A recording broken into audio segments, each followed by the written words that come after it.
आतंकियों ने सिंदूर उजाड़ी तो हमने बदले के लिए ऑपरेशन सिंदूर ऑपरेशन सिंदूर से करारा जवाब दिया।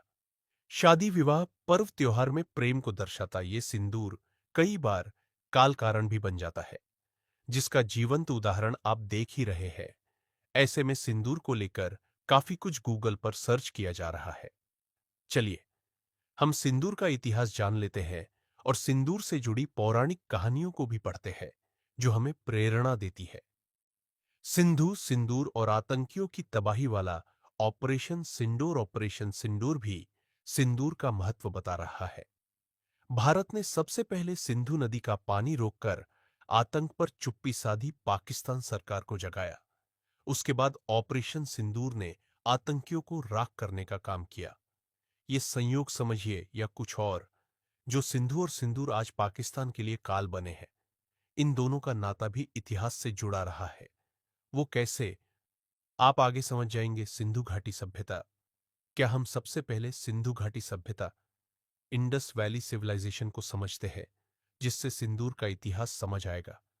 सिंदूर घाटी सभ्यता का पूर्व हड़प्पा काल करीब 3300 से 2500 ईसा पूर्व माना जाता है। जर्नल नेचर में प्रकाशित एक शोध में सिंधु घाटी सभ्यता को करीब 8000 साल पुराना माना गया है। जान ले, भारत का इतिहास भी सिंधु घाटी सभ्यता से ही आरंभ होता है, जिसे हडिडिडिचप्पा सभ्यता के नाम से जानते हैं। यह करीब 2500 ईस्वी पूर्व दक्षिण एशिया के पश्चिमी भाग में फैली हुई थी। वर्तमान सिंधु घाटी सभ्यता की साइट पाकिस्तान और अफगानिस्तान के कुछ हिस्सों में फैली हुई है। बताया जाता है कि सिंदूर का उपयोग सिंधु या हड़प्पा और मोहनजोदड़ो की सभ्यता में देखने को मिला। यहां पर खुदाई में मिली अत्यंत प्राचीन मूर्तियों पर सिंदूर की मौजूदगी और उपयोग की जानकारी मिली। सिंदूरदानी, अंगूठी, कानों की बालियां, हड़प्पा कालीन की सभ्यता।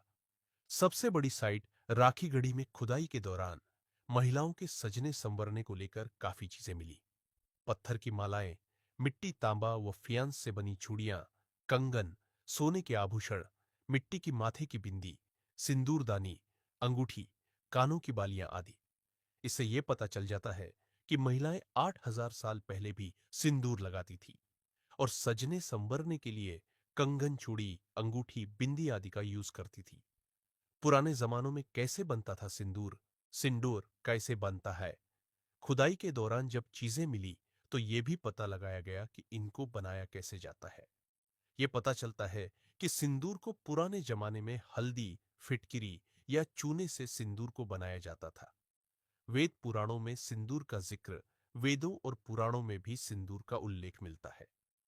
महाभारत में द्रौपदी, रामायण में सीता व हनुमान के साथ भी सिंदूर से जुड़ी कथाएं पढ़ने को मिलती है। इस तरह से भी इस बात की पुष्टि होती है कि हिंदू धर्म में सिंदूर का महत्व लंबे समय से है।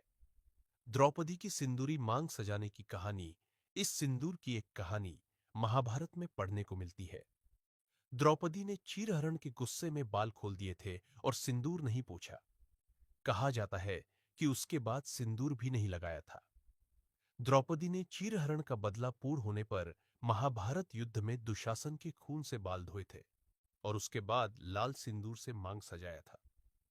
इस तरह से सिंदूर हजारों साल बाद भी हमारे साथ है। आज हम हिंदू समाज में इसका महत्व उतना ही है।